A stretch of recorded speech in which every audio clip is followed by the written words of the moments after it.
So tonight's another one in the series of wines of very distinctive flavour that will transport you to their wine region, their place of origin. And some of us that are in a lockdown or semi-lockdown mode, I think it's a good theme because you can taste the wines and I'll describe the flavour, and you can be transported for a short time anyway. And it'll hopefully be a nice thing to do in such circumstances. Our first wine is from the Yarra Valley, and you'll all see there James Lance with his tag there. And James, you can see sitting in a construction site. It looks like it's waiting for the painters behind you, but James is the winemaker and owner of the Punch label, which is the first wine. And James is going to tell you about the wine himself when we get going. James is situated in the Yarra Valley, and I knew James's father, who was a very early pioneer of the, if you like, the Renaissance of the Yarra Valley, which is a whole story in itself. But just to have a quick look before we get introduce Jamie, I wanted to just show you where we are. So I've got here the map. Okay, there's the Yarra Valley, and you can see I'm hovering the mouse where Melbourne is. So Yarra Valley is virtually on the doorstep of Melbourne itself, and it's a region that's to the north and east of Melbourne. And in fact, all these places that you can see here, Hurstbridge and Belgrave, are all really commuter suburbs in outer Melbourne. There's a lot of acreage there and so on.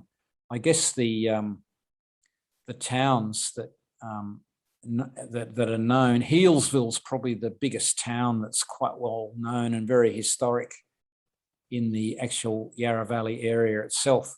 And the Yarra Valley got established in the 1830s, actually, when early Melbourne settlers planted grapes there, and the wines were fantastic. And the Yarra Valley made wine, and in fact exported wine to England from the 1830s to the 1890s. In the 1890s, there was a big recession and bank busts in Australia and all over the world, actually. And also the phylloxera disease, or the bug, the actual insect bug, had got into Victoria by then. So a lot of wine regions in Victoria, they stopped producing, and there was no wine then made in so many of these regions until a renaissance occurred, which in the case of the Yarra Valley pretty much was the 1970s.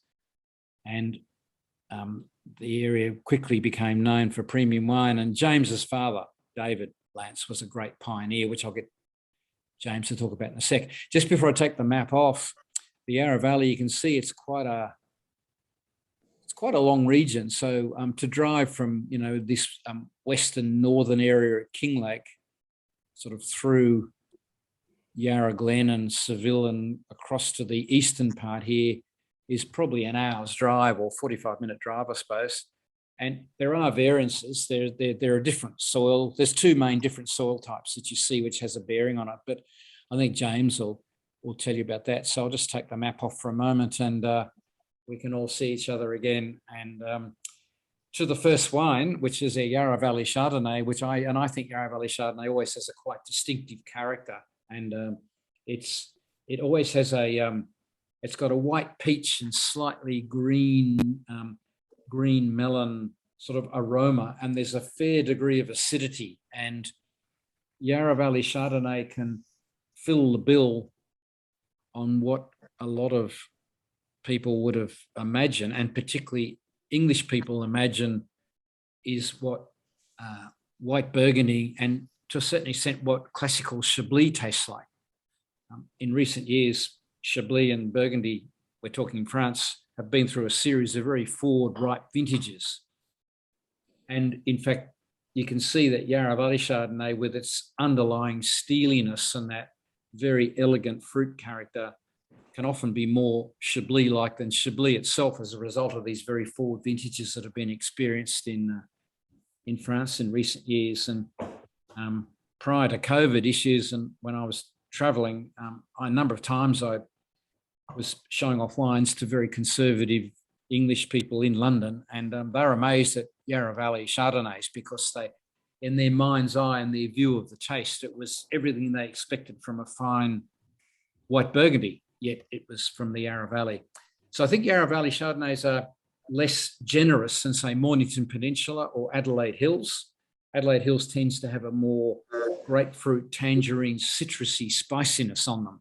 And Margaret River Chardonnays, we've had a couple of Margaret River Chardonnays in this series, and Margaret River always gets quite a degree of ripeness on Chardonnay.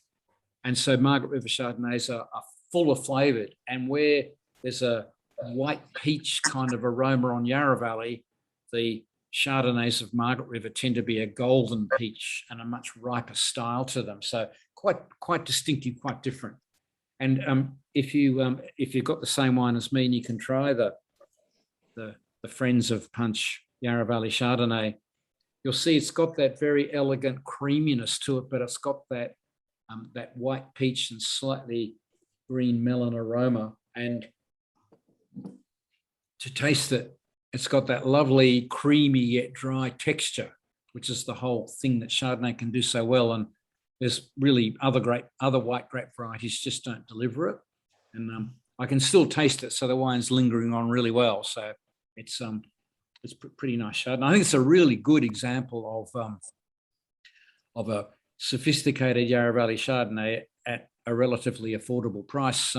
James, what is the price for that sort of cellar door and retail and so on, that particular wine? Yeah, so I'd say its retail would be about 32, 33. Okay, very good.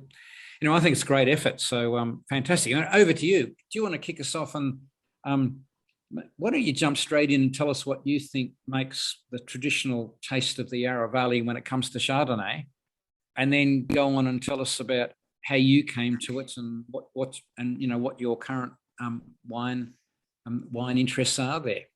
Sure. Well, look, I think you've described Yarra style of Chardonnay beautifully, and also looking at that map that we looked at of the Yarra Valley earlier, and you'll all notice, as Andrew, you mentioned, it's a very large area. I would think to drive from one side to the other would take closer to 2 hours because it's such a long region. And the Yarra Valley is its boundary is the watercourse of the Yarra River. So if the idea is if rain falls on your vineyard and that water runs to the Yarra River before it hits the ocean, then you're within the Yarra Valley.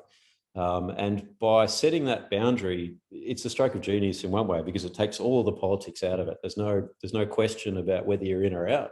It's all that watercourse idea.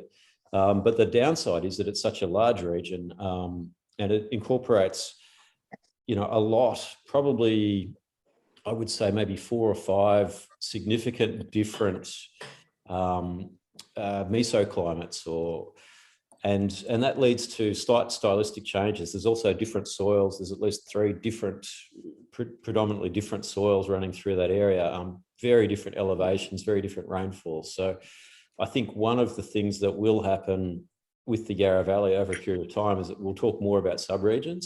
And certainly I think subregions do have a big impact in terms of style with Chardonnay, but in particular with Pinot Noir, which seems to be even more expressive of terroir than Chardonnay, to my mind.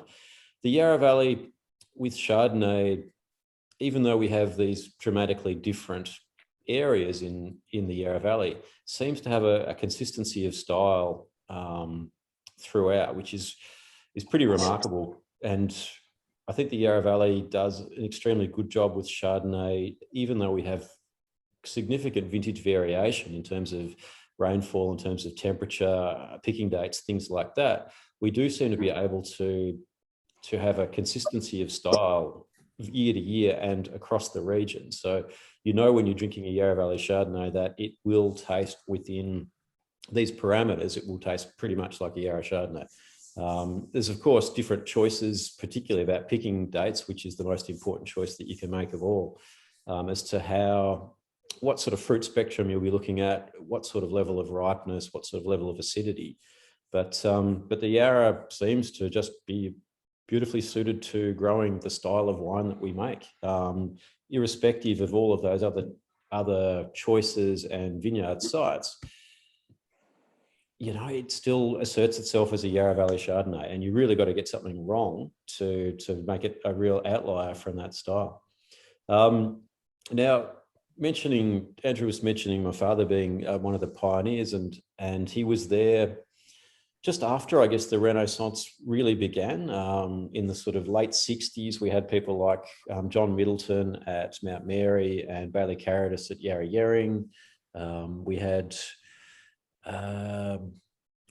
Yeringberg restarting, and so there was a few vineyards just getting going, and often with quite small plantings, sort of through the late 60s into the 70s. And one of the vineyards that then came on stream was a vineyard called St. Hubert's, which Andrew mentioned earlier, and that was replanted on a site that was very famous in the 1800s for growing grapes in the Yarra, named St. Hubert's, right next to the Maroondah Highway. So one of the major roads that runs through the Yarra Valley. Now, my father had come back from studying in Canada, where he'd been drinking European wines, and he got back to Australia in 1969, late 1969, and was, the best way to put it is, disappointed with the styles of Australian wine that he was getting back here.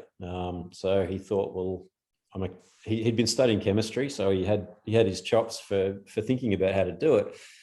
He thought, well, maybe I can make my own wines. So his job when he got back to Australia was actually at Carlton United Breweries, brewing beer. And at that time, beer and wine were enemies. So you had to be very quiet about liking wine if you worked at the brewery.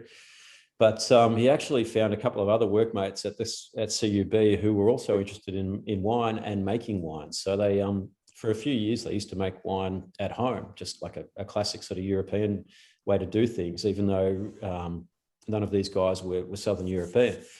But one of the big battles with home winemaking is finding good grapes. So what they did was that they hopped in the car and they drove out to the Yarra Valley, this Renaissance Yarra Valley, looking for grapes to buy to take home and make good wines.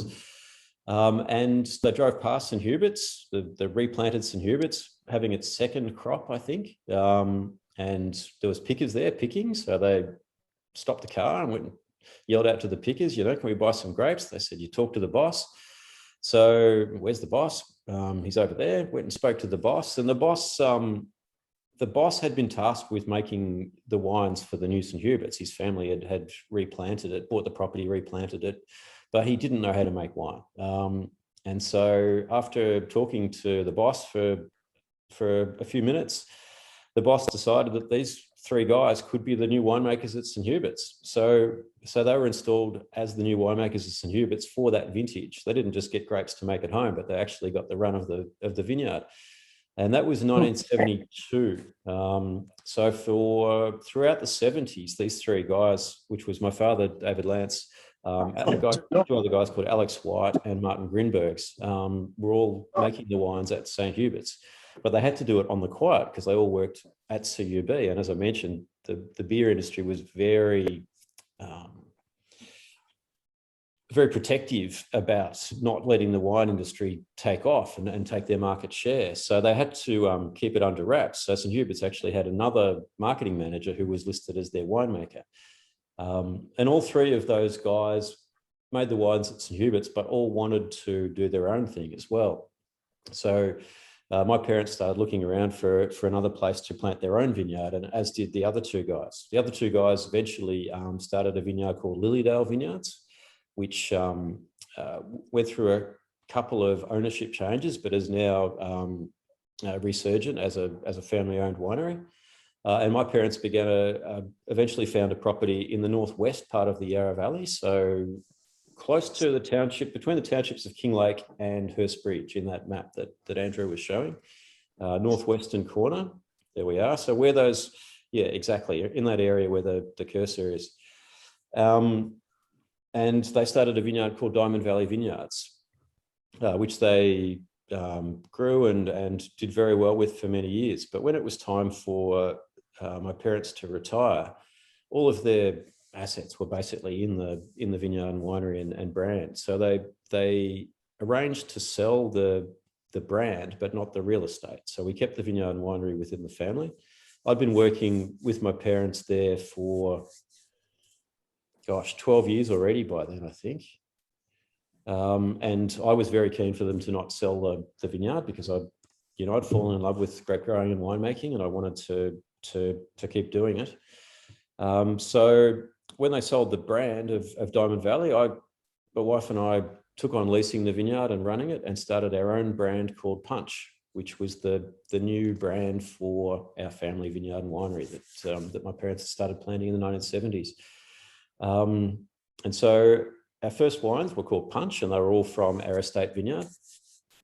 In 2009, the Black Saturday bushfire actually burnt through our vineyard just a couple of weeks before we were due to start harvesting. So we lost all of our fruit that year, even though most of the vines survived the fire. All of the fruit that was in the vineyard was destroyed. It was either burnt or it was covered in soot. It was completely unusable. And the winery suffered quite a bit of damage as well, quite extensive damage. But miraculously, I guess the parts of the winery that we needed to actually make wine survived. They were okay. We still had our press and our barrels and our crusher, and all the stuff that we needed initially to make the wine were all still there. So as soon as the fire had passed, we've been in the business obviously a long time, knew a lot of people who grew grapes, had wineries. So we had a lot of contact straight away to check that we were okay. And our answer was, we are, we're so lucky, we are okay, but we've lost all of our grapes. So if you've got any spare grapes for this vintage that you can sell us, please do, so that we can keep making wine and I guess keep forward focused rather than just worrying too much about what had just happened to us with the fire. And they did. So we made 5 wines that first year, which was 2009. And rather than call them Punch, we wanted to honour, I guess, the help that these people had given us. So we started this new label called Friends of Punch, which is what we're tasting today. And the idea of Friends of Punch initially was because we didn't have our own vineyard. We wanted to keep making wine. We wanted to stay in business. And we wanted to honour these friends who'd helped us out. So the name was self-evident. And if you look at the label, there's a big love heart on the label, which has been there from the start as well. And that's the best graphical thank you we could come up with, I guess, to these wonderful grape growers for helping us out in our moment of need. As time went on, our vineyard recovered. So Punch came back. Even the year after the fire, actually, we were able to make a tiny amount of wine from our vineyard. But we've kept going with Friends of Punch because it really, I fell in love with, I guess, making a bigger range of varieties. And initially it was different regions, but over time we've just working with vineyards very close to us in the Yarra Valley. But yeah, so now we have basically 2 ranges of wines. We have Punch, which is from our estate vineyard, and Friends of Punch, which is from other vineyards. And that's the case, except for this one wine that we're looking at tonight, which is actually from our vineyard. So 2018 vintage was, and that's sort of out of the box year. It was what you'd call a classic year if you're in Bordeaux, and in that we had quality and we had quantity. So there was parts of the vineyard that were carrying yields higher than other parts of the vineyard. And because there was enough fruit there, we thought, well, it's a great opportunity, I guess, to make both Punch wines from the lower yielding parts of the vineyard and Friends of Punch wines from the higher yielding parts of the vineyard.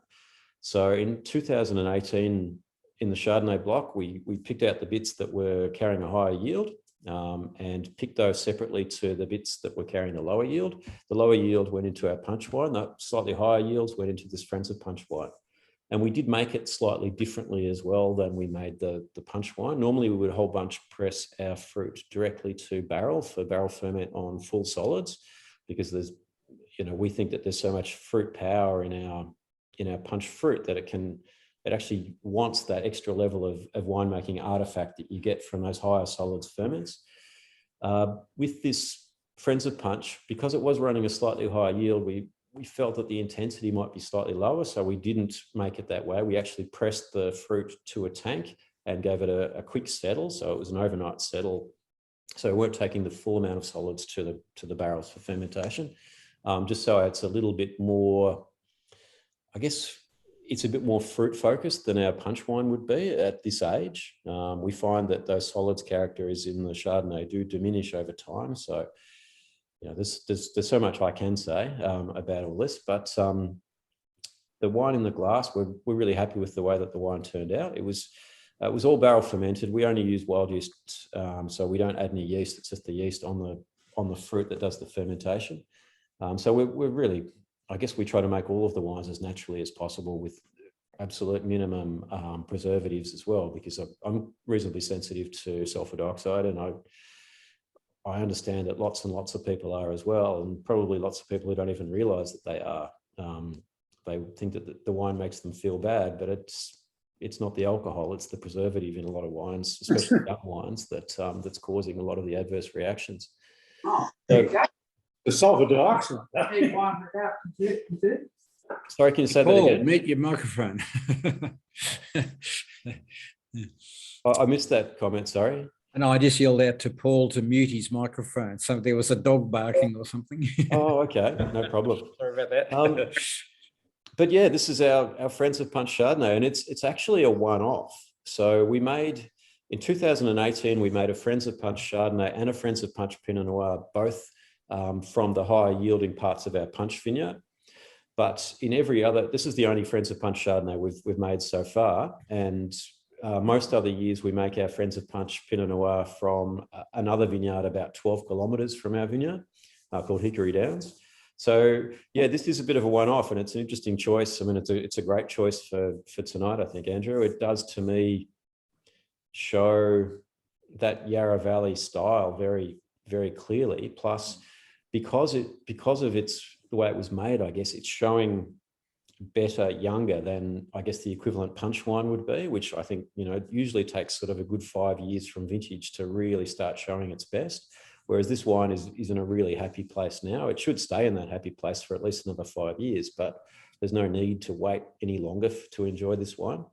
Yep, I think it's a really good example, and of Yarra Valley. So that was the whole idea of having something that's distinctive. You know, that it's definitely the white peach, but it's got that slight edge of a slightly savoury, the slightly green melon aroma thing, and so there's a slightly intriguing off-sweet aroma, just to give it a little bit of interest. You know, it's and then it's got the lovely creamy texture. So there's a bit of a solidsy character. So it's really good, and I think it does show Yarra Valley well. As I said earlier on, other Australian premium Chardonnays have got different characters, and this one kind of stands out. You've probably had some. I've certainly tried a few of the 14's gone, but the 15, 16, I guess to a certain extent 17, certainly 18, 19 Chablis, and they're really ripe and forward, and they're like this, you know, they've got that character. In fact, they're even more fruity than this to a certain extent. And it's interesting, really, isn't it, what's happened with climate change in Chablis? And it's kind of, I've always thought of Chablis as the region that Australia is yet to match. You know, I think, and this is probably sounds very arrogant, but I think we're very close in style and quality to white Burgundies, the Côte d'Or. But Chablis has eluded us, I guess. But as they get these warmer vintages, their style has changed to become more like ours, like you were saying. And traditionally in Chablis, the best vineyards were the ones that got the ripest, because it was such a cold region. The Grand Cru are the ones on the hill slope that get the ripest fruit. And yet in these warmer vintages, I think that whole idea of hierarchy needs to change, because I often find I prefer the wines from lower down the slope that traditionally don't get as ripe in these warmer years, because they do have more of that classic Chablis acidity and less of the fruitiness, I guess, that we're getting in the Grand Crus now. Yeah. Well, in fact, some of those Grand Cru producers have to be a bit careful with the barrels and keep them in the really cold parts of the cellar, or in fact, do some cold room refrigeration, because they want to stop malolactic fermentation going ahead. And that, because Chablis was habitual, everything went through malolactic, whether it needed it or not. So, well, it did need it actually. But now with these ripe fruit Chardonnays, they want to keep that freshness thing. So they're actually they're looking to minimize or prevent malolactic from occurring. Yeah. It's a radical change for them. Absolutely, but for instance, this wine that we're tasting now, there's no malolactic in this one. We haven't promoted malolactic in our Chardonnays for many years because I like acid. I just want to keep as much acidity in there as I can, I think. And one of the reasons for malolactic, apart from reducing acidity, is to sort of increase mid-palate richness, or the impression of. And I actually think that, if you grow your grapes the right way from older vines at the low yields, you've got enough mid-palate richness anyway. You don't need to accentuate that further. And I guess it's all an individual choice about the palate balance and how that all works. But to me, I would much rather have sort of the more crystalline malic acid finish with that fruit richness, that what we'll call the fruit sweetness coming from low yields, rather than spinning that all around and perhaps running malolactic, but then finding that the wine's low in acidity and feeling the need to actually add acid, which is sort of counterintuitive to me. Andrew, there's been a question, which is, how do you think Chardonnay has changed over the decades? Yep. And it's a great question, because Chardonnay has, I guess, suffered at the hands of fashion pretty severely over the times that I've been paying attention.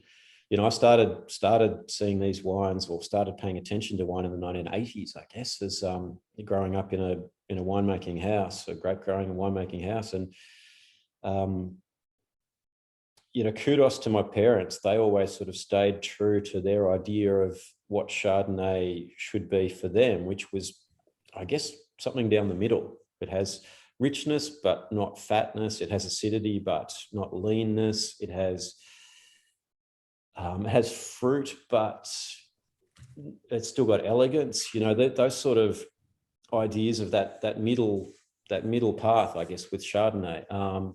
Whereas during the time I've been in it, the Chardonnay swung massively either way of that middle path. In the 80s and into the 90s, it was all about how ripe and how rich and how much oak and how much winemaking artifact we can pump into the wines.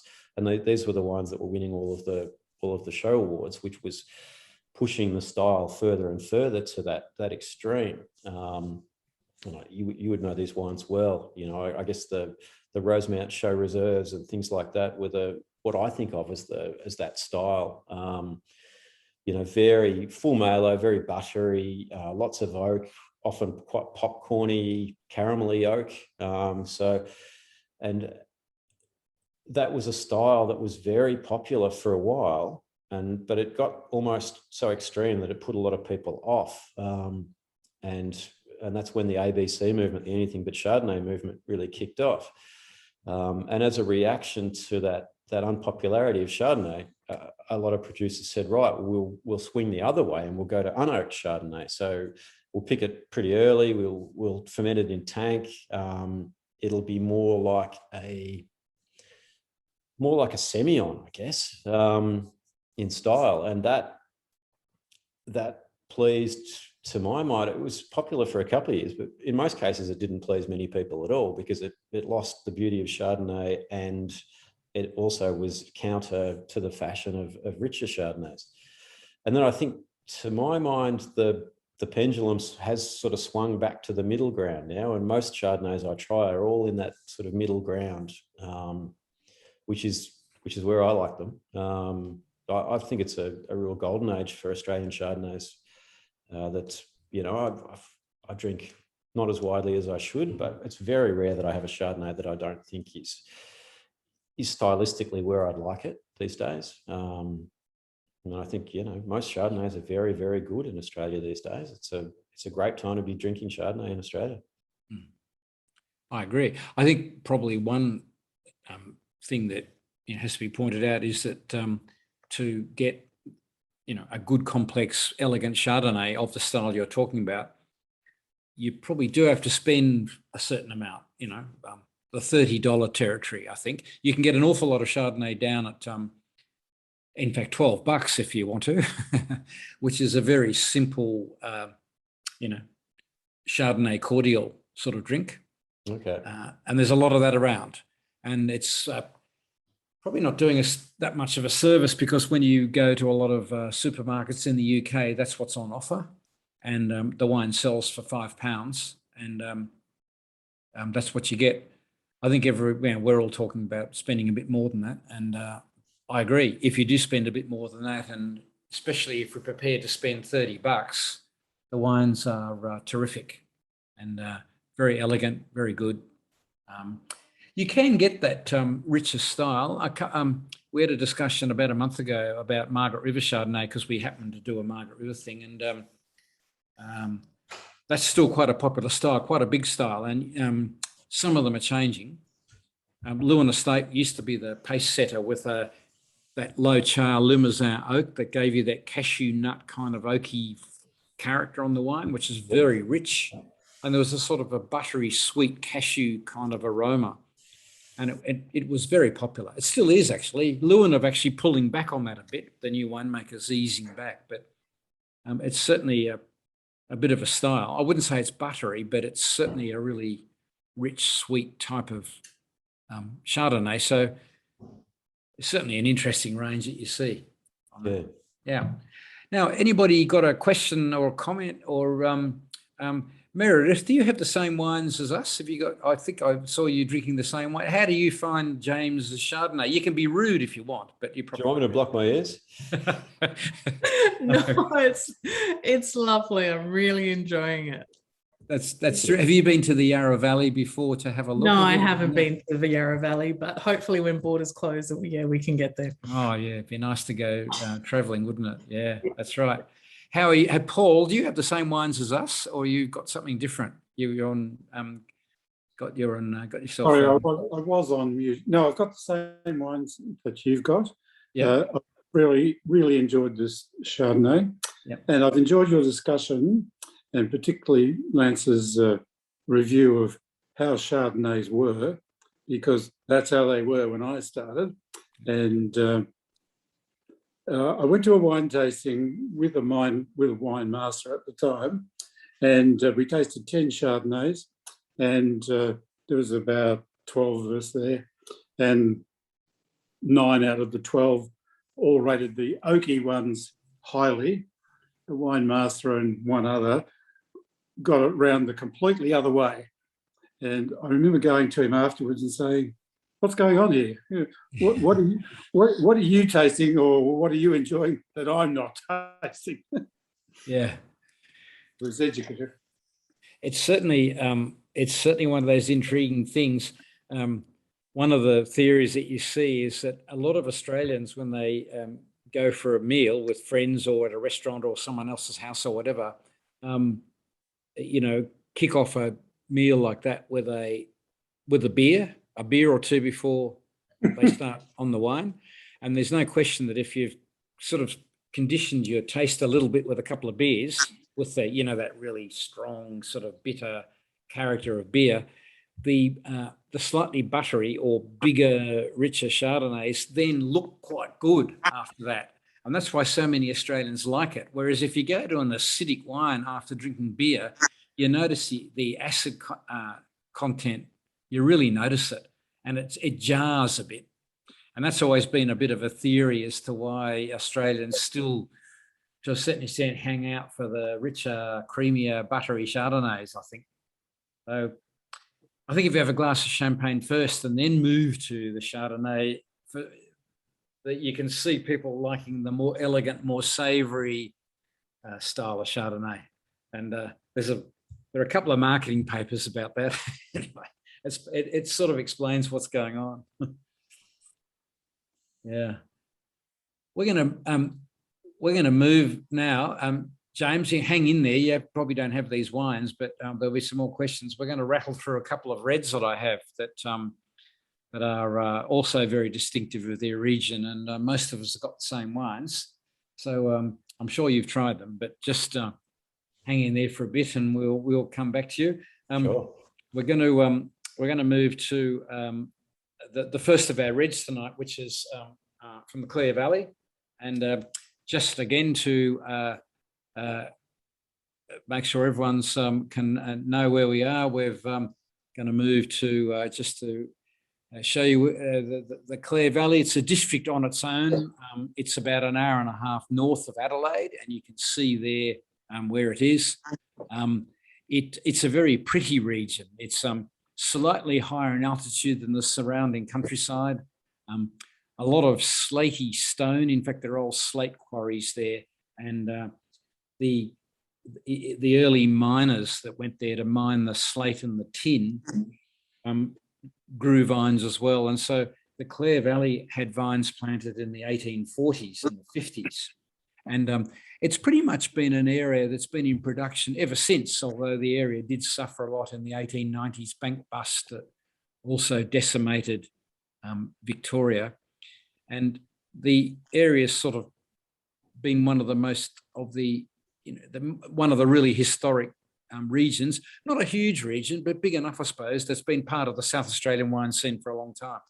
Interestingly, because the Clare Valley is on its own, whereas the Barossa Valley kind of touches the Adelaide Hills, which kind of touches into McLaren Vale, which goes into Fleurieu and the peninsula.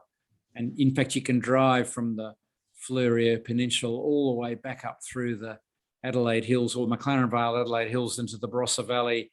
If you know the back roads to travel on, it's sort of vineyards the whole way. So there's a certain easy travel between those regions, whereas the Clare Valley, you do have to make a very conscious effort to go there because it's on its own, it's separated. And the Clare Valley wine producers have this fairly fierce outlook and independence on life. And it's a very interesting region to go to. The two great varieties of the Clare Valley are Riesling, which we've had before, and Shiraz. I think there's also Cabernet Sauvignon and other things, but Shiraz is probably their best. And to the wine, when you stick your nose in that, there's a ripe, rich, not so much blueberries now, bit of red fruit, bit of red cherry, but Clare Valley has this edge of a slightly eucalypt minty aroma on it. And if you stick your nose in this glass, you can smell it. And it's just part of the flavor. Now, it comes up on vineyards that are nowhere near any eucalypt trees.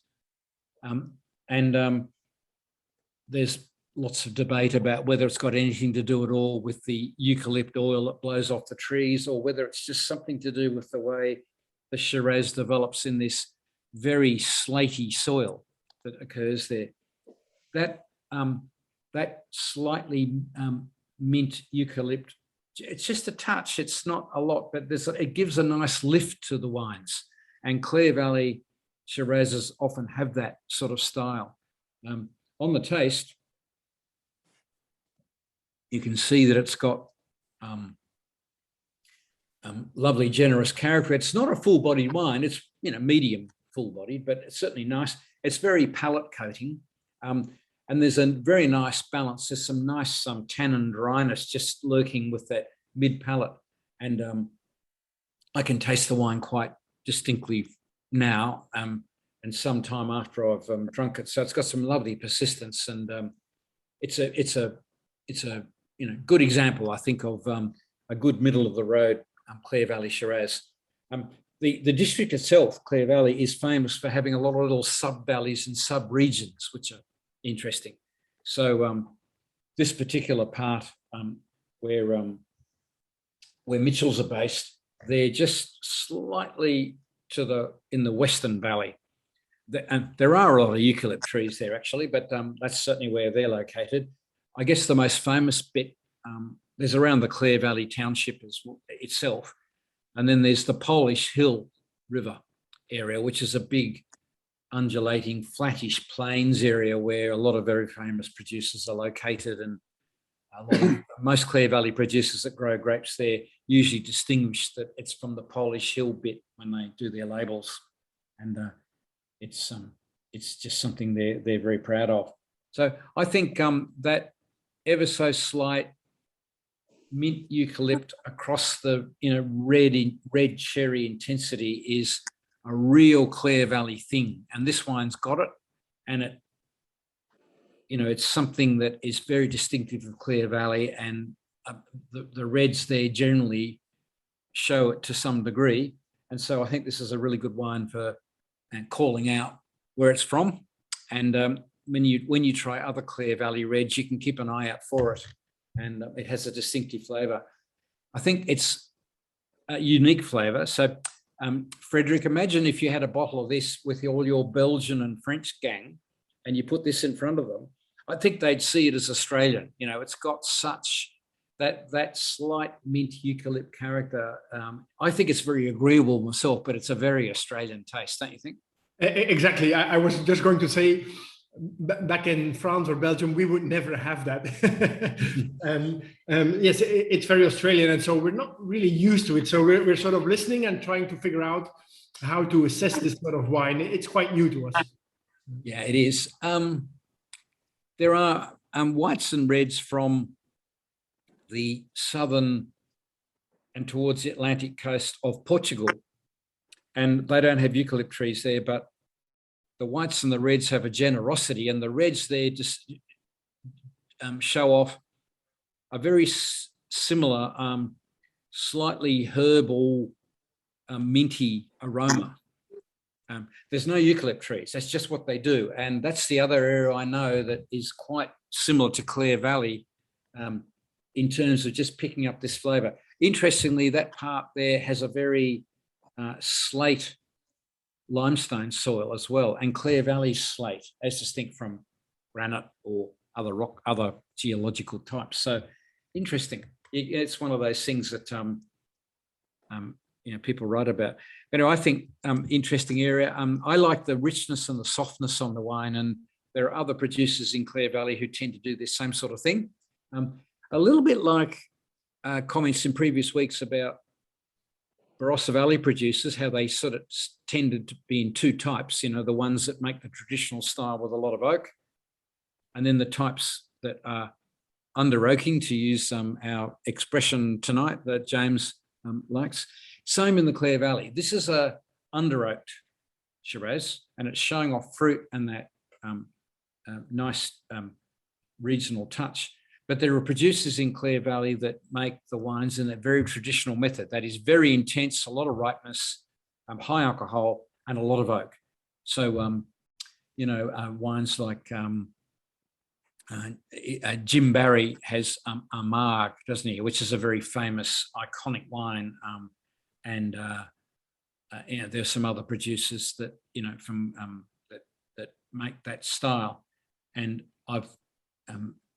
I've tried Jim Barry Armagh wines a couple of times, and they're a very chocolatey, over-the-top oak, really rich, almost liqueured style, very similar to that Penfold style when Penfolds have got a bit of age. And it's not really a Clare Valley wine, I don't think. It's a particular house style which they happen to make. Whereas this one's got that lovely, interesting lift on it, which is a really nice Clare Valley wine.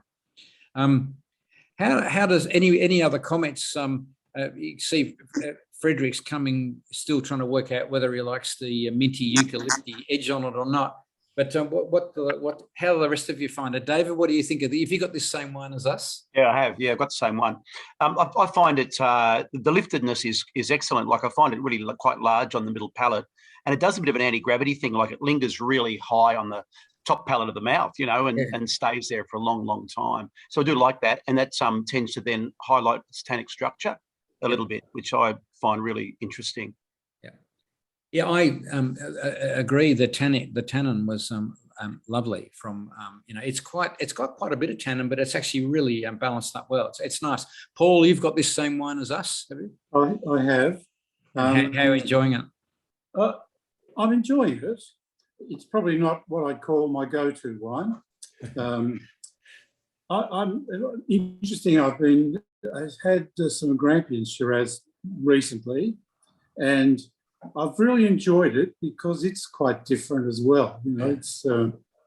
It's dry and savoury without the bigness of the Barossa sort of stuff. Yeah. I'm finding the tannin in this a bit out of balance, and I'd be very interested to know what James thinks of the Yarra Valley Shirazes versus this. I mean, they're not at all alike, but I just think, what are they trying to create in the Yarra Valley with the Shiraz? The Yarra Valley Shiraz. Yeah. Well, what we might do is we might go to the next one, because it's going to be a wine on point.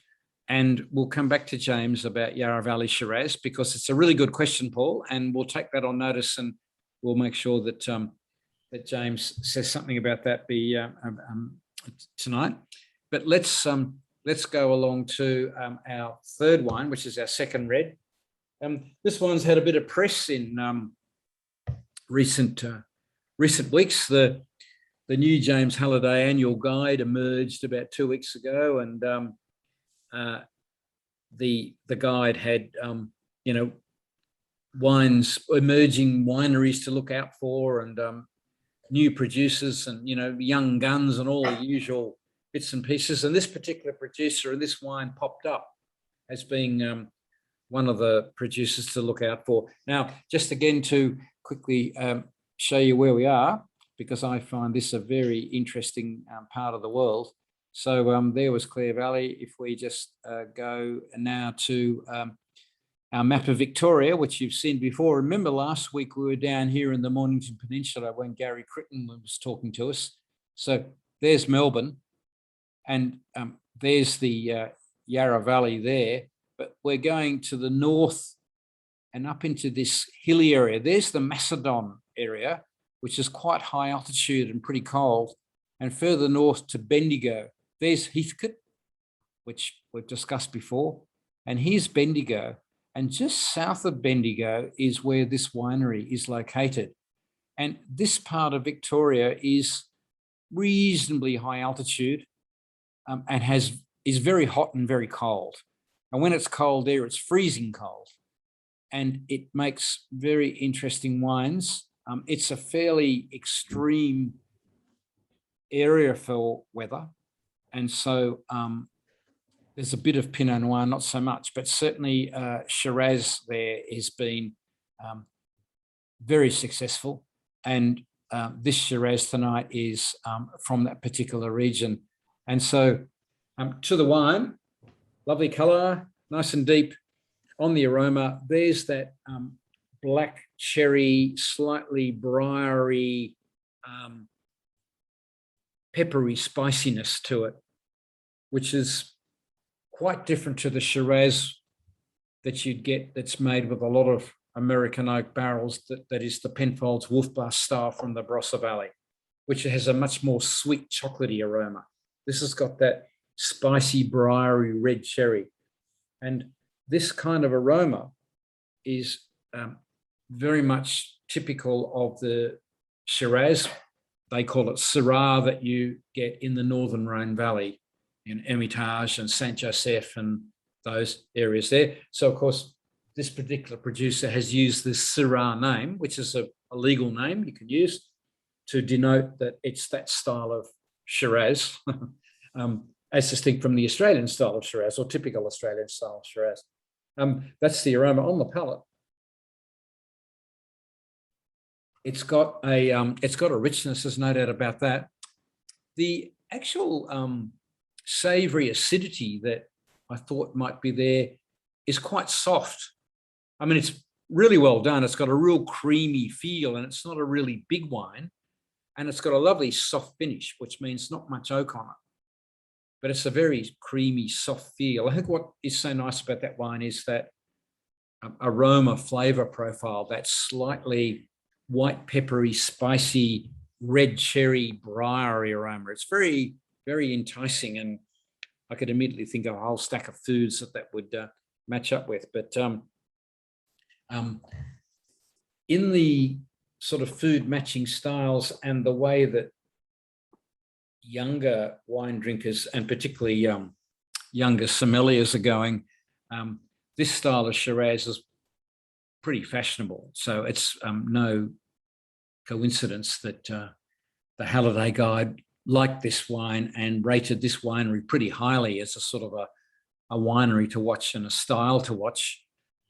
I think the style's been around for a while myself. Just so I say that from a biased view, because I happen to have a Shiraz vineyard on the Granite Belt, and we're really high altitude and not dissimilar climate to this part of Victoria. So, of course, we make a real Rhone-style Shiraz ourselves. And so the spicy, peppery, briary brambles Shiraz is something that I'm fairly familiar with and actually quite like.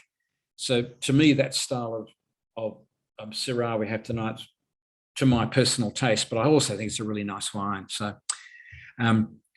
Meredith, have you got the same one? What do you think there? How do you like this style of Shiraz? Yeah, I'm not usually a Shiraz drinker, and I'm liking how it's got a lovely balance to it, and it's not got that bright acidity, so it's very enjoyable. It is nice, isn't it? Very soft and spicy. It's really good. Philippa, how do you like it? You got the same wine as us? No, Philippa's muted. Yes, thumbs up. Okay. we can see that we're enjoying that. Yes, it's lovely. I love its softness. Yeah. The other one, the Mitchell one, enjoyed it, but it's a bit more sort of demanding, whereas this is just nice. Soft. Now, it's a lovely style, I think. Amy and Todd are talking to us from the Hunter Valley. It's not exactly a Hunter Valley style Shiraz, but it's got its own style. It's got its own style. But how do you like it, Amy? How are you going with this one? Yeah, I really like this one. The Mitchell one. Well, see, I'm not really a red drinker anyway, but I have definitely started to drink red over the last year or two. And that Clare Valley Shiraz that we had before, I think for me it definitely had that sort of herbal mint sort of taste to it, whereas this one has a bit more, it's just a bit more fruit, a bit softer. Yep. And we have some really lovely eye fillet that we're going to have for dinner tonight. I think this will be the wine that we have with the eye fillet. No, it sounds fantastic. Yeah, good stuff. Half your luck. James, one of the interesting stories. This is a Dorothy Dixer question. One of the interesting stories of the Yarra Valley is that when the resurgence first started, a lot of the people involved, like your dad, sort of resumed the planting of the grapes that had been very successful back in the 1800s. And initially, the grapes planted were Cabernet Sauvignon, actually. And Cabernet Sauvignon was pretty successful. And later on, Pinot Noir came along. And Pinot's probably turned out to be the red. But there's been quite a bit of Shiraz. In fact, there have been some spectacular successes for Yarra Valley Shiraz, probably Syrah style, over the years. How do you feel that Yarra Valley Shiraz fits in? It fits in very well. I think a lot of the reason that Shiraz was not part of the initial replanting of the Yarra was, again, fashion. The wines of Bordeaux were seen as, the best red wines. So that's what we wanted to grow. So in the late 60s, early 70s, that's what was planted. Majority, there was certainly exceptions like Yarra Yering who planted Shiraz as well, and then went on to obviously great success with that. But there was certainly an anti-Shiraz sentiment in parts of that Yarra resurgence, and to the point where Yeringberg, I think, had replanted to Shiraz, but ended up pulling theirs out in the early 80s, maybe. So, which is a bit of a shame. Imagine how good those vines would be now. Yeah. But yeah, I think we're pretty lucky in the Yarra that we seem to be able to grow a wide range of varieties well, and Shiraz certainly fits in. I think Shiraz, there's an effective climate change going on in the Yarra Valley as well. So you're looking at regions that might have been marginal, or parts of the Yarra that might have been marginal for Shiraz 20 years ago, now really coming into force for Shiraz. And by the same token, regions or parts of the Yarra that were really suited to Pinot Noir 20 years ago, maybe getting a little bit too warm. So it's, you know, the goalposts are moving. And as we get warmer in general, Shiraz or Syrah will become probably more widespread through the Yarra, I think. But I keep coming back to fashion. Shiraz as a variety has been very fashionable, not just because of the American influence, I guess, from the Robert Parker years, but also then Shiraz was the red variety of choice for export to China as well. So that had a big impact on the amount of Shiraz that was planted throughout the country to try and satisfy the Chinese desire for Australian Shiraz. But I don't know where I'm going with that. So I'll step back to styles. So it's interesting, you know, we're talking about herbal characters, I guess, in Shiraz. We're talking about eucalypt, we're talking about mint, we're talking about the sort of characters that I haven't got either of the reds here, but I can kind of imagine what the Fairbank might be like. And to me, if you think about the Rhone Valley and where Shiraz is planted up and down the Rhone, and in the south, you've got the richer styles, and then you start to blend the Shiraz with Grenache and Mourvedre and make the GSM. So to me, parts of Australia have really done that southern Rhone style of Shiraz very well. The richer, riper styles, the more plummy, I guess, styles. And then other parts of Australia do the northern Rhone styles very well. And there's that continuum of Rhone styles that some of them are just pure Shiraz, and then you start to blend other varieties. So you've got the Viognier blends as well, which have been very popular and very successful in some parts of Australia. The Canberra region's done very well, I guess, in particular with those styles. The Yarra has also had some big successes with Viognier co-fermentations with Shiraz, but I think the Yarra seems to be able to, or the right parts of the Yarra seem to be able to do the style of Shiraz that has some of the Northern Rhone slightly dried herb characters. I don't see mint or eucalypt as much as I see things like lavender and dried herbs, which is, to me, is more of what I expect from a Rhone wine, that what they call the garrigue, the forest herbs. I think a lot of what we see as eucalypt in Shiraz styles is actually to do with heat and vine stress, and it's not to do with actual eucalypt plants. And I think often when you see mint as a characteristic in red wines, it's often to do with it being grown in quite a warm region, and it may well have to do with the soils as well. You know, the interaction of the rainfall and the root zone and the rocks and the slate and things like that is obviously influencing the amount of water available to the vine.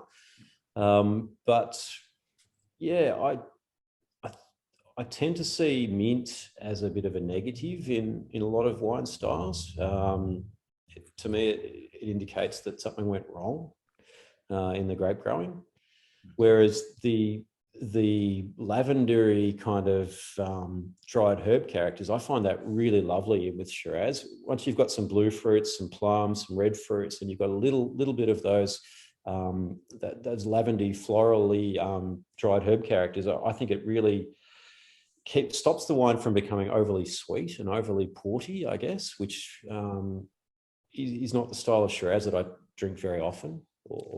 It's a really good. Really, in fact, this particular wine here, you know, earlier on I was sort of, how you kind of sometimes you lapse into the middle of the road, well-known comment, and I dropped the term minty, but in fact, looking at it now, it's really not minty at all, but it's definitely got that dried herb. There is a touch of eucalypt, no doubt about that, but it's got that dried sage. There's actually a sage kind of aroma on this one. So this is the Clare Valley one. I mean, we're having tonight, which is in that zone. I think it's pretty good. It is quite tannic. So when Amy said before she's not a big fan of reds with a lot of tannin on them, this is a pretty tannic wine. It's quite a full-bodied, big style. So it's an interesting wine. So, I think maybe another point about that, the term Syrah versus Shiraz as well, is that probably allows producers who do use that name Syrah to not look for so much extraction in the winemaking, because they've automatically stepped away from that idea that they're making a big Aussie red, that they can then, you can work a ferment very hard and get a lot of tannin out and make something that's very structured, which then tends to need a lot of time in barrel to tame those tannins, and then a lot of time in bottle after you bottle it as well. And that's, it's a valid style, but with the Syrah idea, I guess you're not trying to extract as much tannin, so the chance of the wine being softer, younger is greater. It's not, I guess that's my point. Yeah, no, I think I agree. It's a really good distinction about that. And if you don't have the immensely ripe, immensely powerfully concentrated grapes, well, you don't want to go there anyway. You can get a fantastic intensity, but it's just a more elegant style. Yeah. James, do you before we start to wind up, what do you think would be other things to look for in the Yarra Valley if you're shopping for Yarra Valley wine? We've talked about Chardonnay and Pinot, and to a certain extent Shiraz, and I guess maybe Cabernet. But do you have any other suggestions that you'd put forward? I'm really biased. So like I mentioned, I think that we're really lucky. We can do a lot of things very well, and it's pretty funny. I mean, think about Margaret River, for instance, that you're growing amazing Cabernet Bordeaux red styles and amazing Chardonnay. So two very different regions of France with quite different climates, and yet you're able to make great examples of both of those styles. And that on a European example idea is quite an anomaly. I think the Yarra is kind of like that as well, and that we can grow very good medium to full-bodied Cabernet Sauvignons. We can grow sparkling wine to a very high standard as well.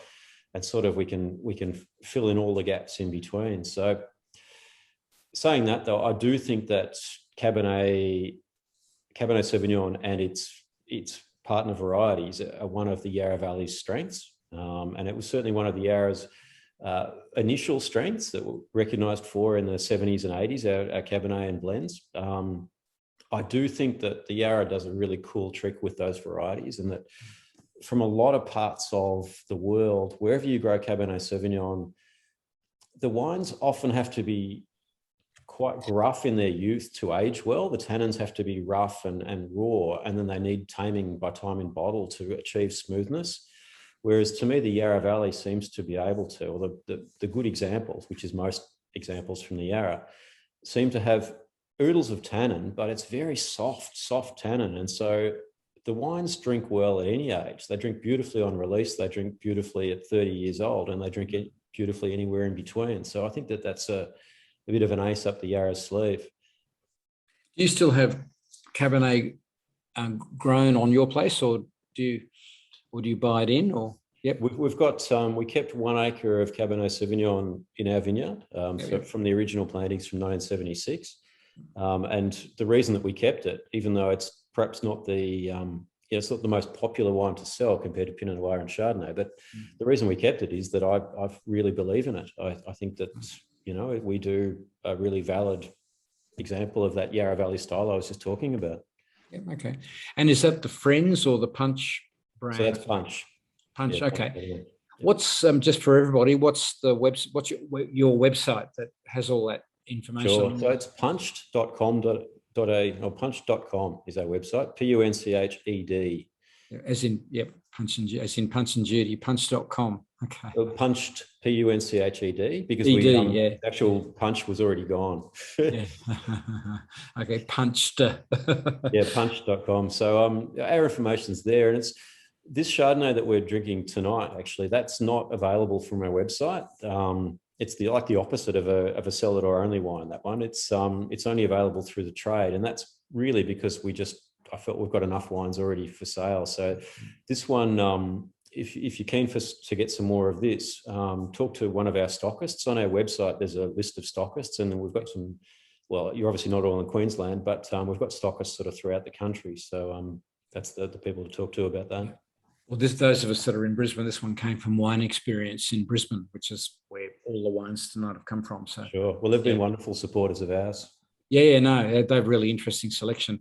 Amy, to that earlier question you put up, Barbara's here, and she was with me when we went and saw James a couple of years ago, and lots of head nodding for the punched Cabernet Sauvignon as a wine of that'd be nice to try tonight in Ken's absence.